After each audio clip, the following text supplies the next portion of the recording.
because it wasn't until 2007 when I got the Pacific, and I only got the Pacific as an extra month's work. Yeah. And then it was like 3 months up north in Port Douglas to 7 months down here in Melbourne, and that's when I stayed. Met a few guys on that show, moved in with them, stayed down here, and then by 2008 August, I was guest role as Kyle on Neighbours. So the Pacific brought you down.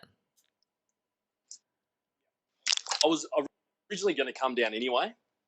Funny story actually.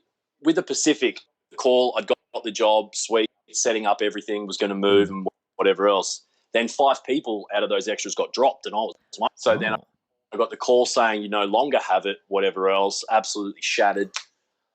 And I'm like, okay, Mum, I'm still going to move to Melbourne. How are we going to do this? So I was about to move on my own anyway. And then the Pacific, they called back and said, actually, no, we need you 5, so you're back on. I'm like, oh, my God. Like, what a roller coaster for a first job. But it was a good eye-opener for the rest of my jobs because it can just be taken away from you like that.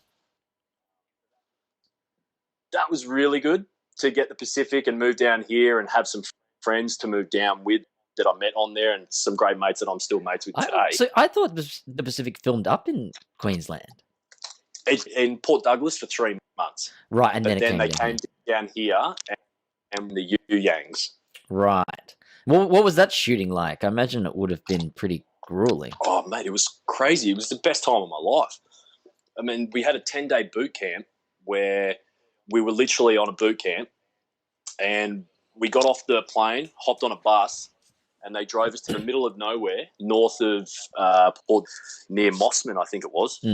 And this Marine jumps on the bus and he's like looking at me. And my mate Glenn, he's a real larrikin. And he's like, look, oh, what's going on? The guy goes, are you fucking finished? And we're all like, what is going on? He goes, everybody get off the fucking bus. Get off now. And we're like, holy crap, someone's yelling at us. Like, what do we do?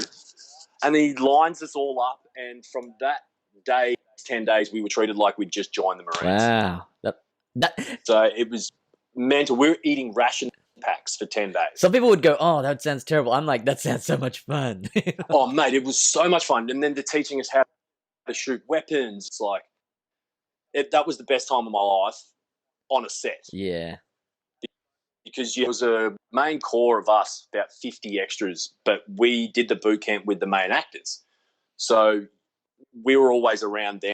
Ever else. So we always felt like we were one team rather than actors and extras. So it was. I'm just thinking about all this sleep. They came running up to us. They had a Japanese boot camp time. Yep. And in the middle of the night, one night, they had this firefight where they come in up to our camp, out and whatever else, and lay down and start firing back. And I slept through the whole thing. So there's cannons next to me, next to laid in for 10 days on the ground, shooting cannons, and I still slept through it. That's impressive. Like, yeah. Oh, for anyone, I'm a really good sleeper. Man, really. I mean, everyone else thought you were just a coward who stayed in his No, hooch, my hooch buddy was like, "What happened to you last night?" I'm like, "What?" Or I'm like, "Really?" Sorry about it.